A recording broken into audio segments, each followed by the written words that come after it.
感谢主，今天有这样的一个机会，代表台南神学院来跟大家请安，也谢谢我们富强教会在过去的一段时间当中，一直很大力的支持台南神学院的一切的一个事工。来到富强教会，其实非常有亲切感因为在我读神学院之前，大概7、8年前，我们教会曾经举办那个敬拜赞美的一个培训，然后那时候的一个键盘就是钢琴，刚好是由我负责所以也跟有一些同工有这样的一个生活学习这样的一个经验。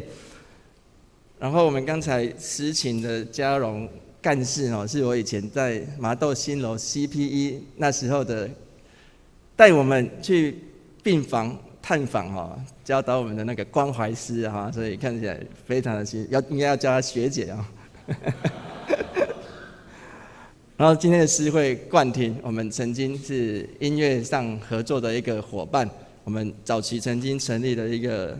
爵士音乐乐团，然后我们就是曾经有在音乐上这样子的一个搭档。然后今天感谢主，我也是来到这里才知道今天的诗会是冠廷，以前知道他在富强教会聚会，想不到上帝的带领让我们有这样子，以前是在音乐上的配搭，然后今天是在敬拜上这样的一个配搭来服侍神。透过今天的经文，我们要一同来分享，就是奉献以及供应。不知道已经有多久的一个时间，你没有好好的跟你的一个家人坐下来喝茶，坐下来聊天，也不知道已经有多久的一个时间，你不曾跟家里的人一起出游，一起去看球。我们可以想想，到底是什么样的一个原因，造成我们跟家人、跟亲人相聚的时间变少了？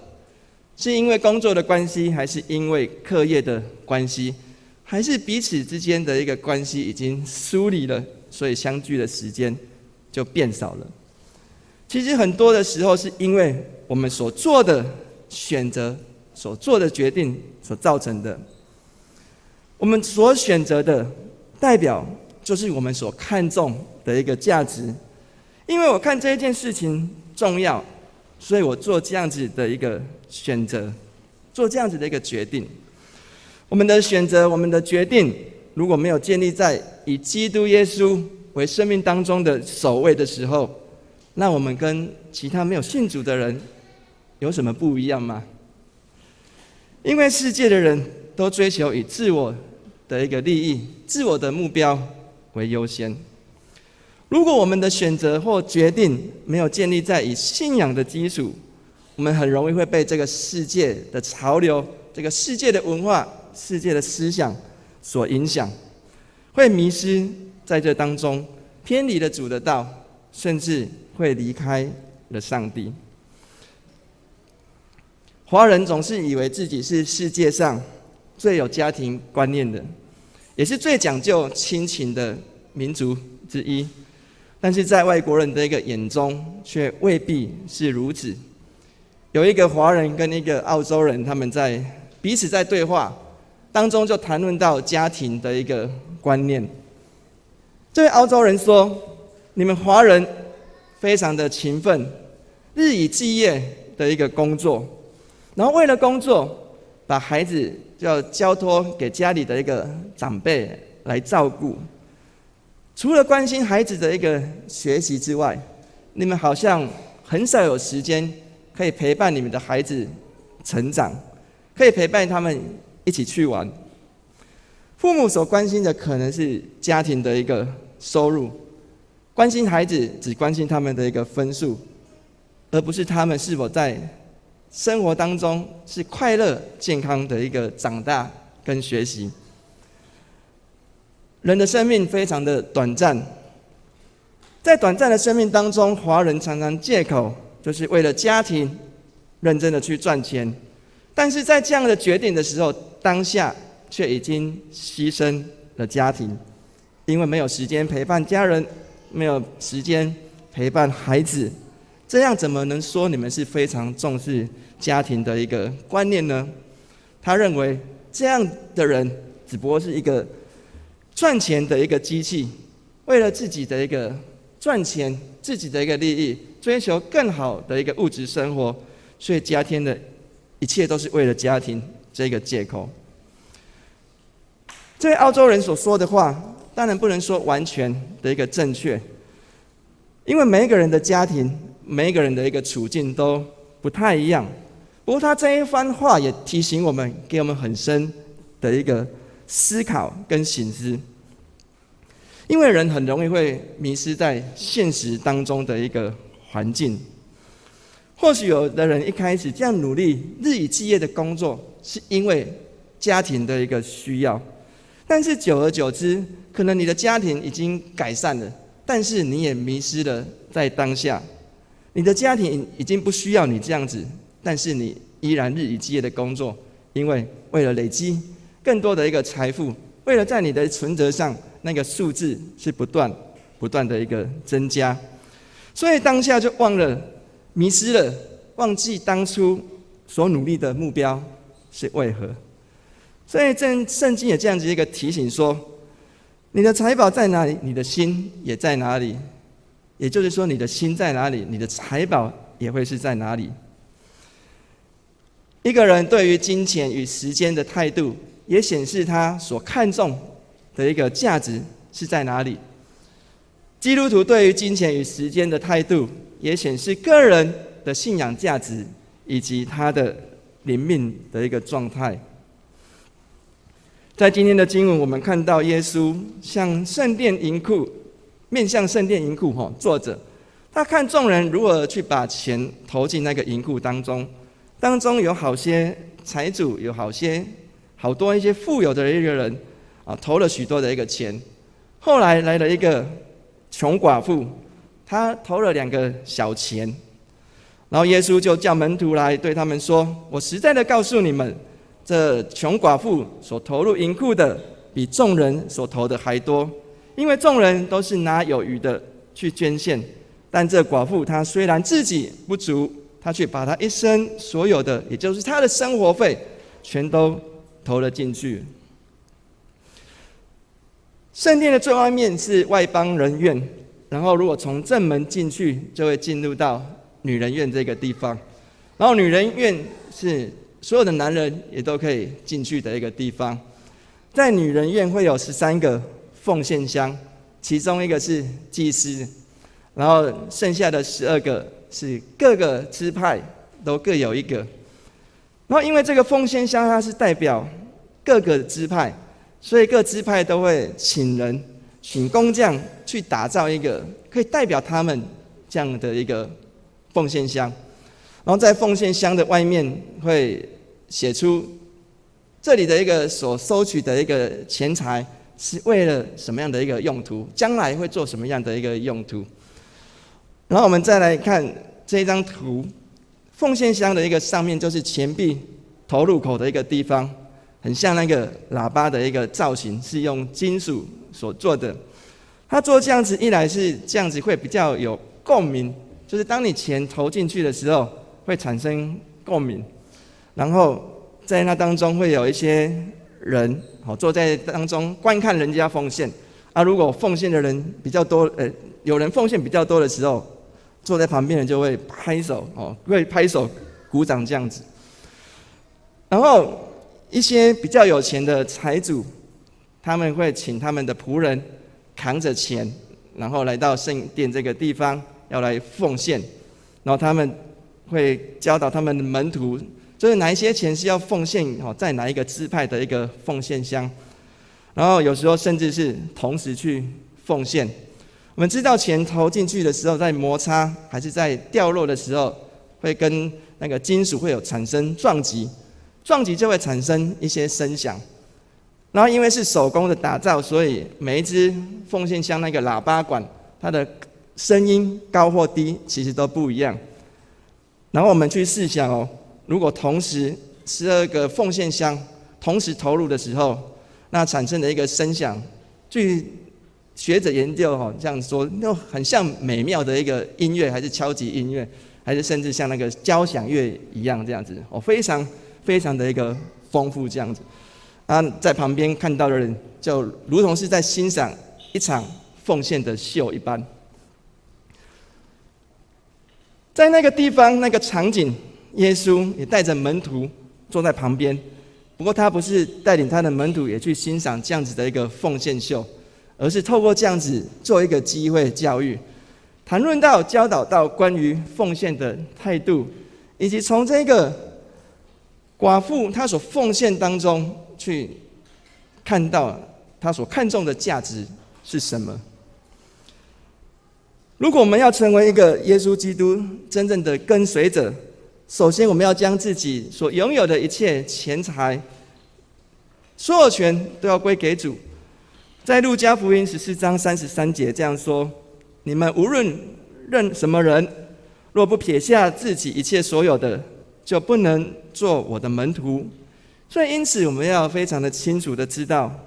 人所拥有的一切都是上帝所赏赐以及供应，所有权都是属于上帝的。因此人不能将上帝所赐给我们的，不论是钱财，不论是恩赐才能，占为己有。当我们占为己有的时候，就如同是窃取上帝所赏赐的一切。然后既然是上帝他所赏赐的，所以我们也没有任何可以夸口、可以骄傲的一个地方，因为一切都是上帝白白的一个赏赐，不是靠我们自己所争取来的，所以没有什么厉害之处。所以我们不但不能够骄傲，我们更要思考，就是上帝赐给我们这些钱财，上帝赐给我这些才能恩赐的一个目的是什么？是单单要让我自己享受，单单成为我夸口的目的吗？我们要清楚的知道，上帝赐给我这些，到底要我在哪一些地方成为人的一个帮助。第二个就是我们要学习认知金钱恩赐的主权是在上帝。申命记10章14节这样说：天和至高的天是上主的，大地和地上的一切也都属于他。在诗篇24篇1节这样说：大地和其中的一切都属于上主，世界和世上的居民也都属于他。所以当我们承认金钱恩赐的主权都属于上帝的时候，当我们每一次在使用它的时候，都将会是一种属灵上的一个决定。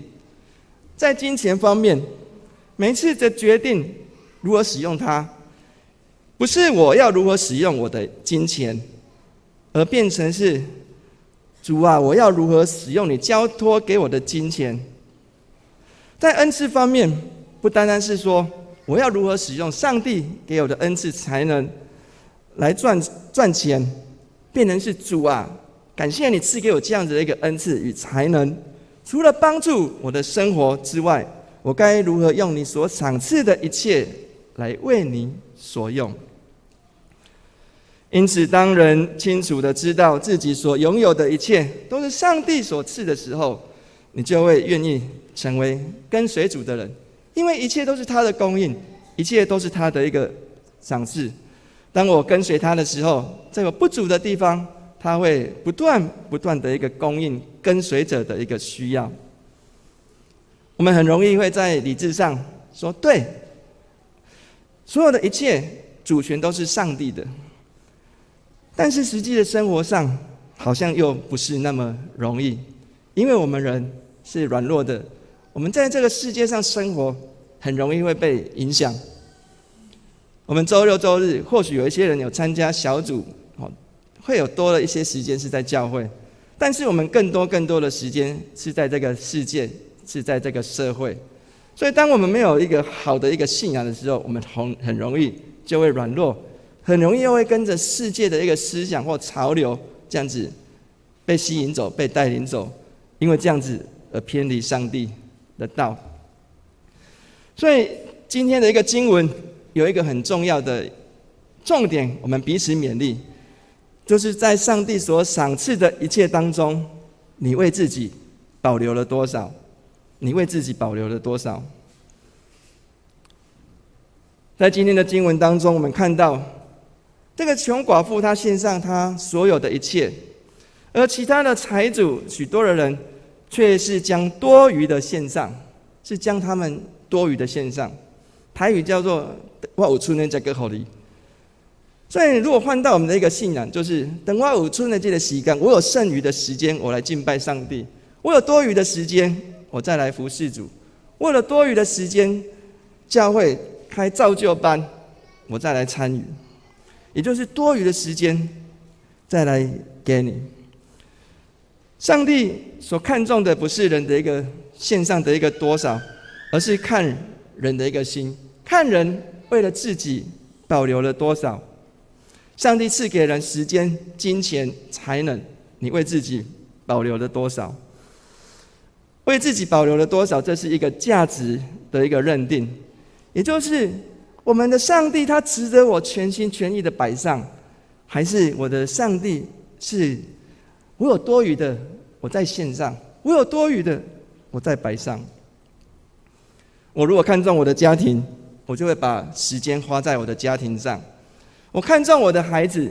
在他成长当中，我就会陪伴他成长、学习，陪伴他玩乐。我看重我的事业，我就会将时间摆在我的一个事业上。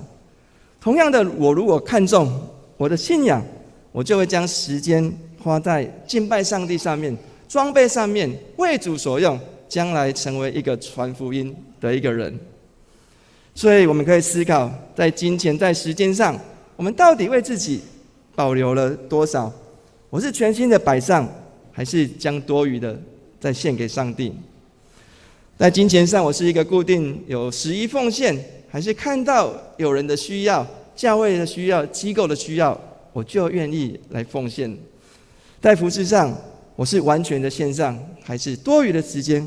我再过来？我们看到穷寡妇，她将所有的一切献上了。所以很多人会问：那这样子，她都将她仅剩的2个小钱都把它投入了，那是不是她就一无所有了？没错，当她完全献上的时候，她就一无所有了。这时候，她只能依靠的是谁？她所能依靠的就是上帝。当完全的一个献上，这是一个信心的一个表现，因为他也相信，当他这样子做的时候，上帝他必会供应他所需要的一切。在圣经当中的应许的一个经文，记载在申命记31章第8节：耶和华必在你前面行，他必与你同在，必不撇下你，也不丢弃你。不要惧怕，也不要惊慌。这一段经文，它让我们知道，我们的主耶和华，他是在我们前面带领着我们，他不会撇下我们，不会丢弃我们。所以，当我们依靠他的时候，虽然是一个挑战，但是我们不要惊慌，也不要害怕。在以前的时代，都还没有汽车、机车、脚踏车的时候，人的一个交通工具，可能就是一些动物当中可能会有很多种，有马啦，有骆驼、驴子，种种。我们假设就是以前的工具是马，如果一匹马它愿意被它的主人所使用的时候，这个主人他必定会供应这一匹马够用的一个草料、粮食给他，然后也为他修剪、整理他的毛。然后可以把它整理得很好，健健康康的，可以被它的主人所使用。但是如果有一匹马，它是不愿意被主人所使用的时候，主人他要怎样？他一定会再找另外一匹愿意让他使用的马。我们如果回到我们的一个信仰的一个生活当中，其实也是一样。当我们愿意献上自己，被主所使用的时候，在我们不足的地方，上帝他会供应我们。如同我自己以前，其实我非常害怕在众人面前做分享。记得在少气的时候，那时候我们都围一圈，然后我们知道聚会有时候都会有一些分享的一些聚会内容，然后在分享的那个人坐在我对面的时候，哇，我的那个心跳就非常的快，非常非常的紧张，那个跳到大概自己都听得到这样子。但是你愿意献身献给主的时候，他就会不断的一个雕塑你，让你成长。所以我最软弱，我最不行的一个地方就是与人分享，但是你要为他所用的时候，他就装备你，到现在必须要站在众人面前分享神的一个话语。其实这就是上帝的一个喂养我们。当我们愿意被主所用的时候，在你不足之处，他就会不断的一个喂养你，然后也会修剪你，如同主人修剪他的马匹一样，就是他会修剪你、建造你，是为主人所使用的。在我们的信仰生活当中，也是如同这样子。有一位电视记者，他去访问一位亿万富翁，他访问他说：“什么事情是你这一生最快乐的事？”然后这个亿万富翁他说：“我的一生当中一共经历了4个阶段，然后最后终于了解到什么是真正的一个快乐。第一个阶段是累积财富跟权势，就如同在我们当中有一些年轻人，他可能从大学毕业，从研究所还是博士班毕业之后，他要进入到工作，第一个阶段都会努力的工作，努力的赚钱，累积自己的财富、经验、地位或是权势。所以在这个阶段当中，这个亿万富翁他说，这个阶段我没有得到什么样的一个快乐。然后他第二个阶段就是他已经不断的累积一些资产、一些财富，所以他有能力去收藏一些东西，就如同有一些人喜欢收藏古董一样，有一些人喜欢收藏一些那个艺术的一个雕刻品，有的人可能喜欢收集宝石、钻石、黄金之类的。这个亿万富翁他也收藏了一些收藏品，然后他说，这些东西对他来讲，他渐渐的意识到好像没有什么意义。当刚买来的时候，你会很新鲜，你会常常去看它，但是久了之后，它好像已经成为你家中的一个很平凡的一个摆饰一样。所以而且日子渐渐的久了之后，那些光泽啊什么之类都渐渐的一个逝去，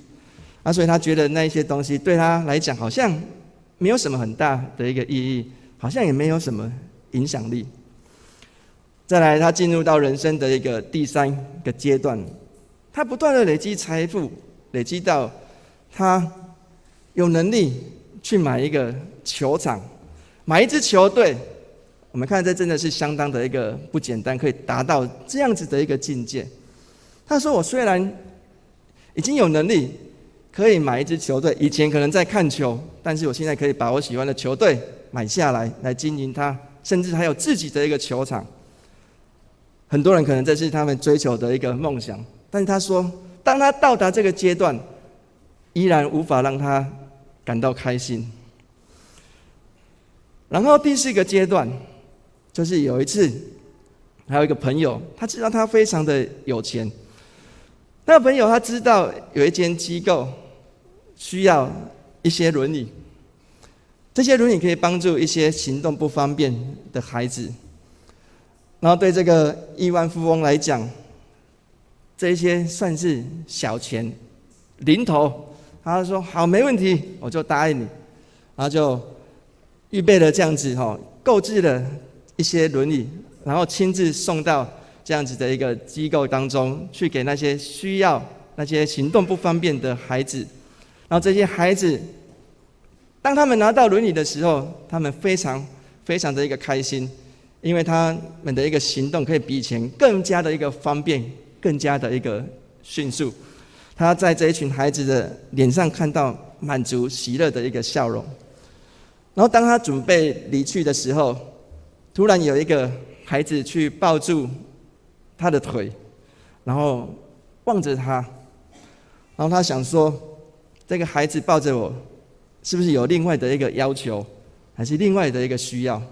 然后他就问这孩子说：“孩子，我还能为你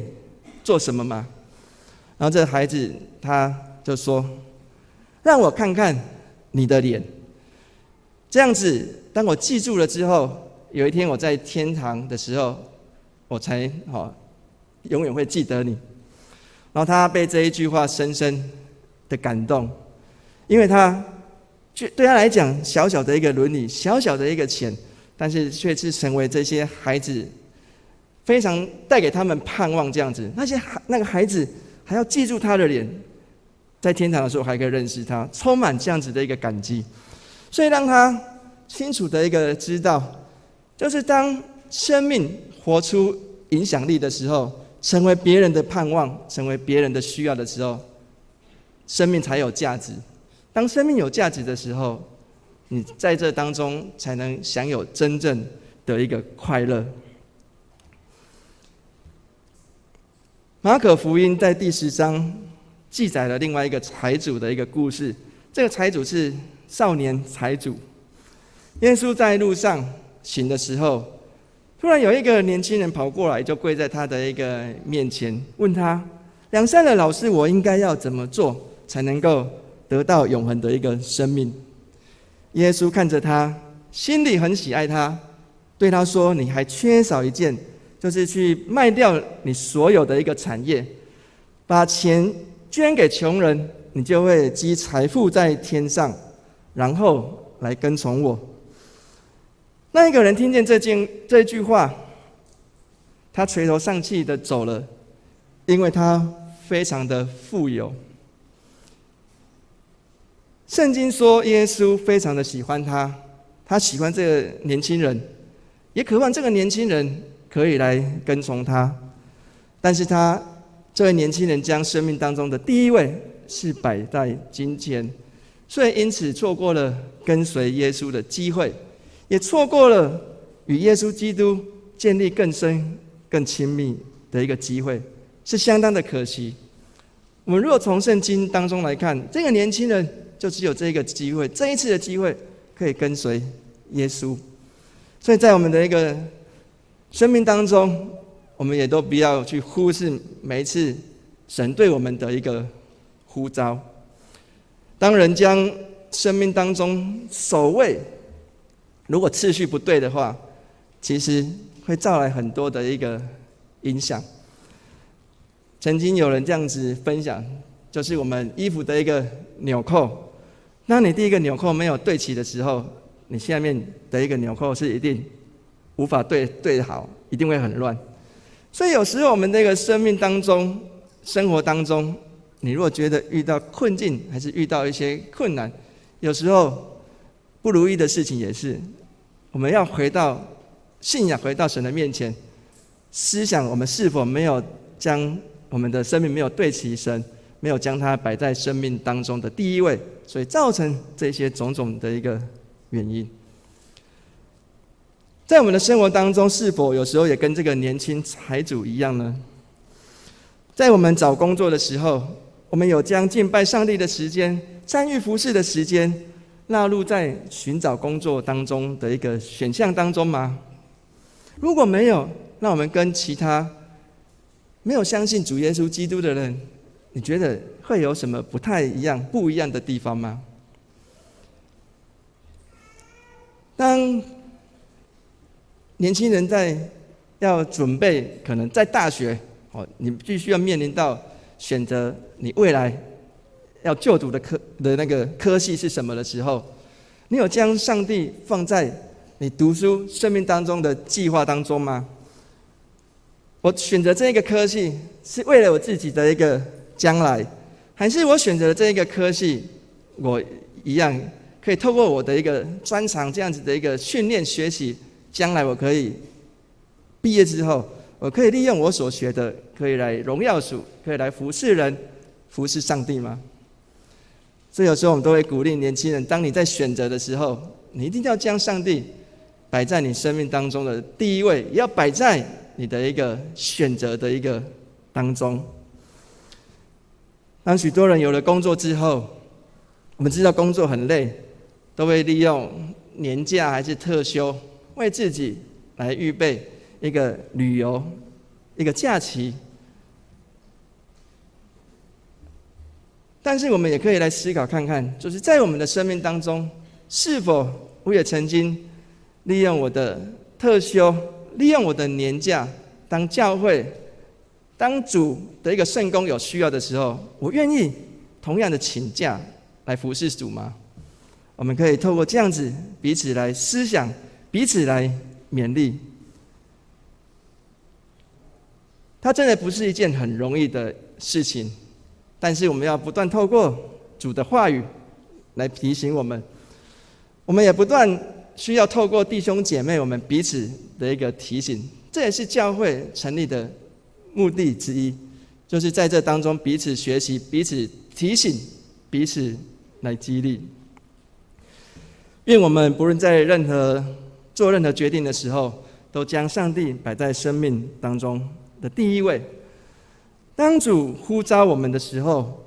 我愿意回应呼召来跟随主。愿我们都不错过与主同行的任何一个机会，也让我们的生命是成为上帝的器皿，可以成就他的旨意，可以被主所使用。我们的信仰面对世界文化，面对世界的一个价值体系，其实有很多的一个冲击。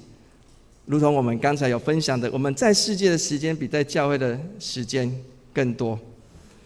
所以当我们没有一个正确的一个信仰观念，彼此激励的时候，我们很容易就是会在这样子的一个冲击当中去迷失，在这些冲击当中去跌倒。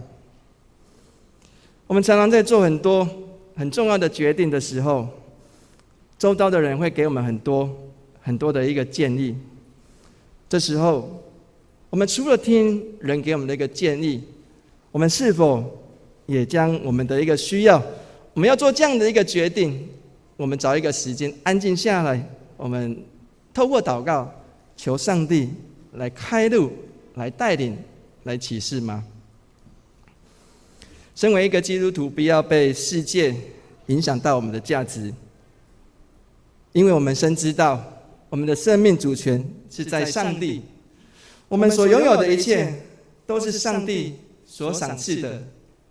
收与取其实在上帝的一念之间。我常常想，我会用钢琴来服侍上帝，但是如果有一天上帝要将这样的恩赐收走，有没有可能？也是有可能的，随时都有可能。所以我们要认清，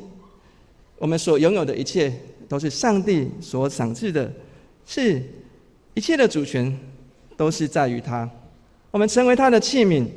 为的就是要成就他的美好的旨意以及计划。当我们愿意将自己完全的献上、摆上的时候，我们所不足之处，他必定会供应。身为一个基督徒，如同我们照片上 PPT 上所讲的，不要让世界影响你的价值，而是要用你的生命来影响世界。而我们的生命是建造在基督耶稣的一个信仰当中，我们从他支取所有的能力智慧，我们依靠他，这样子一个被建造的生命，才能够真正的能够来影响世界。我们同心来祷告。爱我们的父神，我们感谢你，在我们的生命当中，你那丰盛的慈爱恩典总是与我们同在。主，透过今天的经文，我们也清楚的知道，所拥有的一切，所有的主权都是在于你。主，当我们愿意被你所使用的时候，你必充充足足的一个供应我们的不足之处，如同穷寡妇一样，她将所有的一切献上的时候，她已经什么都没有了，她唯一所能依靠的就是主耶稣基督。在我们生活当中，我们也透过今天的经文，也要彼此这样子的一个学习。我们学习毫无保留，学习完全的摆上。我们的生命不再像过去一样为自己保留了多少，乃是要变成我愿意将你所赐给我的一切，我愿意完完全全的摆上，完全的献上，完全的被你所使用。也愿主，当我们有这样子的一个回应你的呼召，有这样子的一个决定的时候，主啊，你的应许就与我们同在，你的盼望也与我们同在。也愿主你使用我们的生命，好让我们的生命能够成为荣耀神，也能够成为人的一个帮助，成为一个有影响力的一个生命。谢谢主，我们线上所有的一切祷告都是奉主耶稣名求，阿们。